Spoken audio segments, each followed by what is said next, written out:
Well, hello, my loves, and happy Sunday to you. And look at this beauty. So much goodness in that. Here's the supplies that we're going to be using today, and the one and only stencil that we'll be using today, and it will be on sale for you to get if you would like. So I am working on an 11 by 14 MDF board, and I have already put my just random scraps of vintage papers down in the background with my Deco Art matte medium. And so I am using all DecoArt products today, and I am using gesso as my white, and I'm using very limited colors. I had an idea and a quote and some deep meaning for this piece, and so I already knew kind of what I wanted to do, and so I was just hoping that it would turn out like I saw it in my head, and it did. So I'm just putting out my colors now, and I'm using Payne's Gray and gesso for the top. I wanted it to be real ethereal, real chalky, and just kind of almost encaustic feel is what I was actually trying to go for. And so I just laid my first colors down, and I did add in a little bit of cerulean blue into my Payne's Gray mixture, and then I pulled it back with my rag. And now I've got some raw umber and gesso with a tiny bit of Payne's Gray in there, and I'm doing the same exact process. I marked out my line with a soft pastel and wanted it to be really feathery and blended, and so I wanted it to mix really right in with the paint.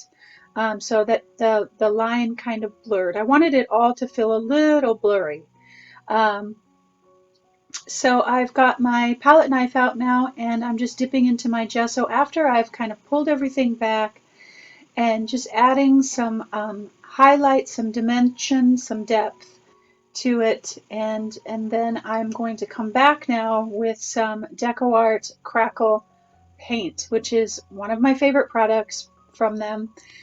It crackles every single time. So again, I'm adding interest and trying to be very selective as I put this down, because I knew that I wanted the underpapers to show through, and I knew that I had specific focal points that I wanted.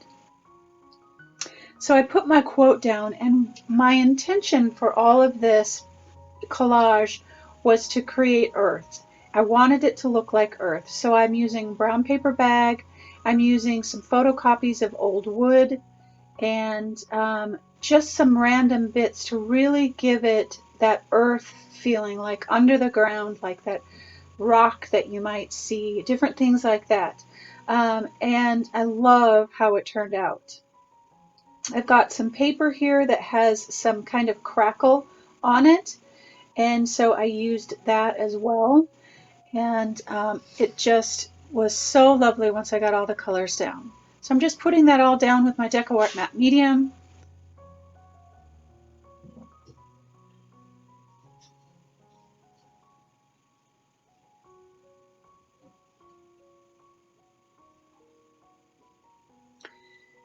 And all of the products will be listed on the blog, and the link to the blog is down below in the YouTube description box.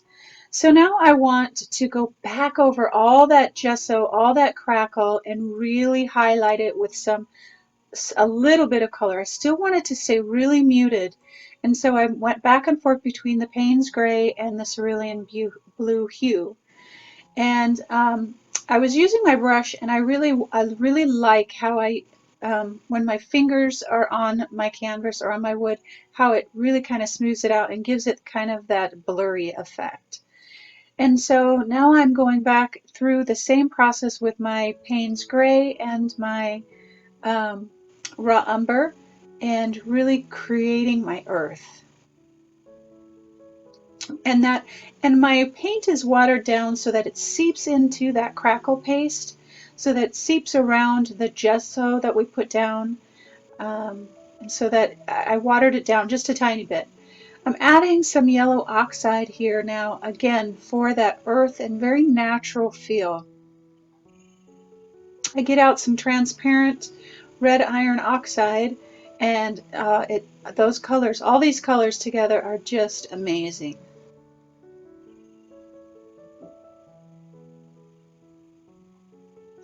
And I'm creating focus around my quote, and so that your eye will draw to the tree and then to the quote as well. And just kind of further bringing down that earth all the way down to the bottom of my wood. And I brought out some some burnt umber because it's warmer. Raw umber is very dark, almost black sometimes, can go a little gray, smoky, and burnt umber has more of a yellow to it. And so I really wanted that yellow. So now I'm just going to kind of do the dance where I go back and forth until I really find that spot that I'm looking for, where it all feels kind of blended and ethereal and just kind of mixed in together, and kind of that encaustic feel. So I'm just going back between my colors there, which are only 5 of them, and my gesso.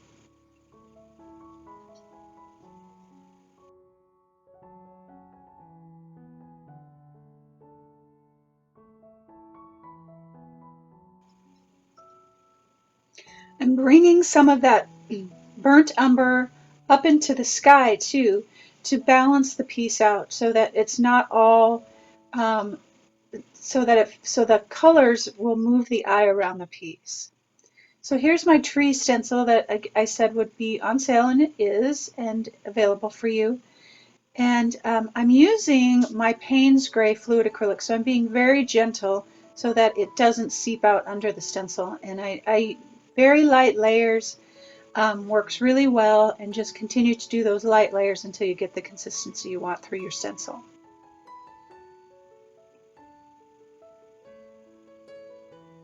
So I am now trying to really bring that tree and some of that kind of dark black Payne's Gray color into the piece. And I want it to be divided, but I still want that kind of watery, shadowy effect. And so I'm watering my fluid acrylic down and then just picking it back up with my rag.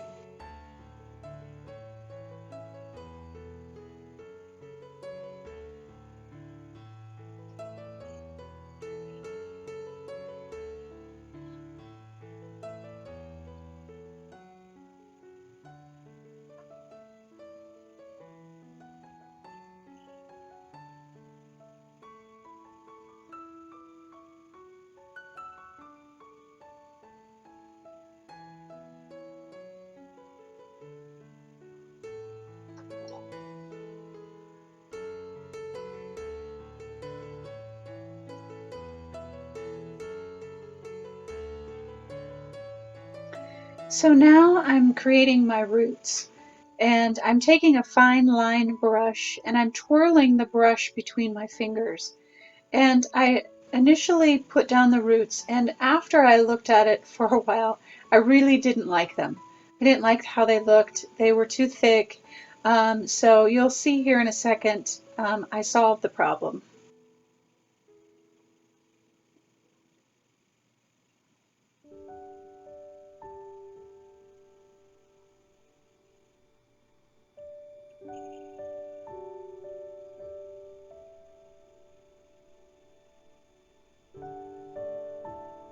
Just adding some black with my palette knife,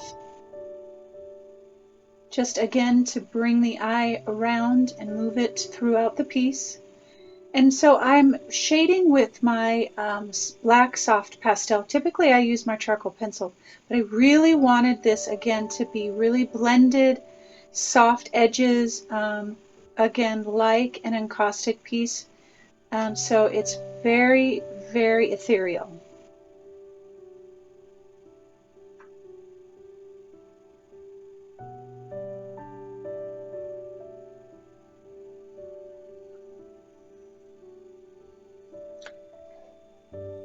And for me, shading around the edges really helps me see what I need.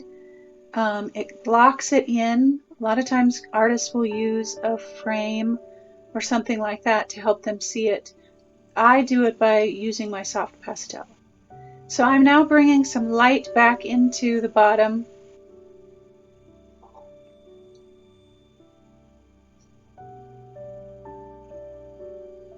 bringing some light all the way up to the top as well.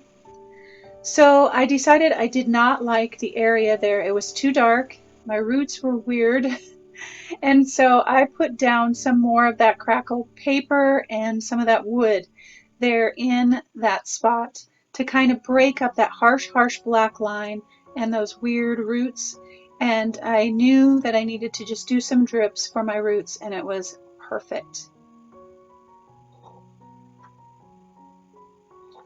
We're going to put the finishing touches on here, add a little bit more shading, and do the dance a little bit more. But that's about it, my friends. I hope you enjoyed this project. If you did, give me a like and subscribe to my channel so that you never miss a Sunday inspiration or any project. And I hope that you stick around for the message. It is a good one. We had some life events this week that really inspired this piece, and so I hope you stick around for the conversation. Keep an eye out for my new workshop that's coming. It should be here about the time that you see this video. All right, my loves, have a wonderful Sunday.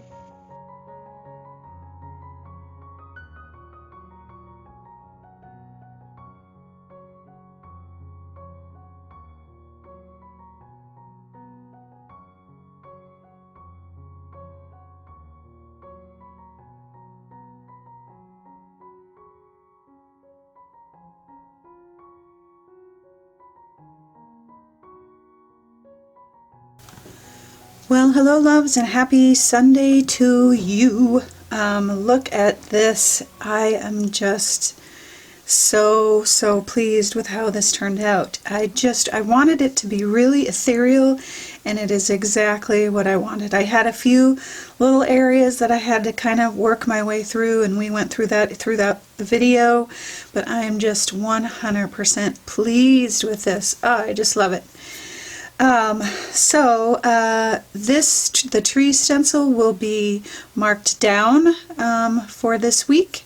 So if you want and you don't have that stencil, you can get that for a reduced price. So that's awesome. And so this says, be rooted. Actually, before I get into that, I just want to say something really quick. The new workshop is coming, and I should have it ready and into your hands so that you can purchase it by Sunday, by the time you see this video. Hoping everything goes right. You never know, technology, and there's just a lot going on, and I'll share about that in a minute. But I have a new workshop, and it's called Abstract Journey, and I am just so excited about it because I'm sharing for the first time really my kind of go-to, what I do when I get stuck and how I get unstuck, and it's usually in this abstract way. And I use my nothing journal, which I've talked about before, where kind of everything goes into. So I share some really fantastic some of my secret sauce kind of things. And so I'll have all the details, and you can check it all out. We're going to create a lot of projects, and I'll explain more, but I just wanted to let you know that hopefully by the time you see this video today, it will be ready and you can check it out. Okay, that's that. So this piece just really has a lot of meaning, which they all do. But so my father-in-law died this week, and we are working our way through all of that loss and grief, and he was sick, and so we knew it was coming, but it never really ever prepares you for the actual loss. And my husband, you know, this is his father, and so I'm wanting to be as kind and supportive and loving for him and his family and all of that, and they are my family too. So, but we are in the midst of that as I'm getting this ready for you guys, and we'll be in Wisconsin by the time you see this for the funeral and all that kind of stuff. But as you know, you go through this loss and grief period, and I'm sure that we all have experienced it in one way or another. I thought about what roots am I leaving for my kids when I go, when it's my time? I know that sounds kind of morbid, but it is something that I definitely think about all the time. What will they remember about me? Will they remember that I worked really hard, or will they remember the love and the kindness and the things that I have tried to give them and model? And so that's where this piece came from, because I just started really kind of reevaluating my own self and my own story and what legacy I will leave behind for my kids and for you and for others. And, what will that be and what will that look like? And it came down to this, that I want to be rooted in grace and love and forgiveness, that I constantly want to be an example of that, of grace and love and forgiveness. Forgiveness of myself and forgiveness of others, extending grace and love any way and every way possible. And so that's where this came out of that. I thought about the roots of the tree and that kind of thing. And so I don't know where you are or what your season of life is, but I think it's really, really important for all of us to keep in mind what roots we're leaving behind, what roots we will give to our children, so that when things get tough, they can go back to. And hopefully I can give them the grace and love and forgiveness that I've been given by my Creator and by so many. And so I just am sharing that with you, what my reasons were for this piece, and that I hope that you are building some really incredible roots for you and for your loved ones. And it's really something to think about, I think, as we journey through this life that's crazy and hard and difficult, and it's not always easy. And do I always do it right? Absolutely not. We never do. No one does. But that's why I included forgiveness, because I can ask for forgiveness when I have done things wrong, which I have. No parent is perfect, or spouse is perfect, or anything. Friend, we're never perfect in relationships. But I think if we go back to, in anything that we do, if it's rooted in grace and love and forgiveness, it will all be okay. All right, my loves, I hope your Sunday is awesome. I hope that you are finding grace and love and forgiveness in all areas of your life. And I hope that you always, always know that you are loved.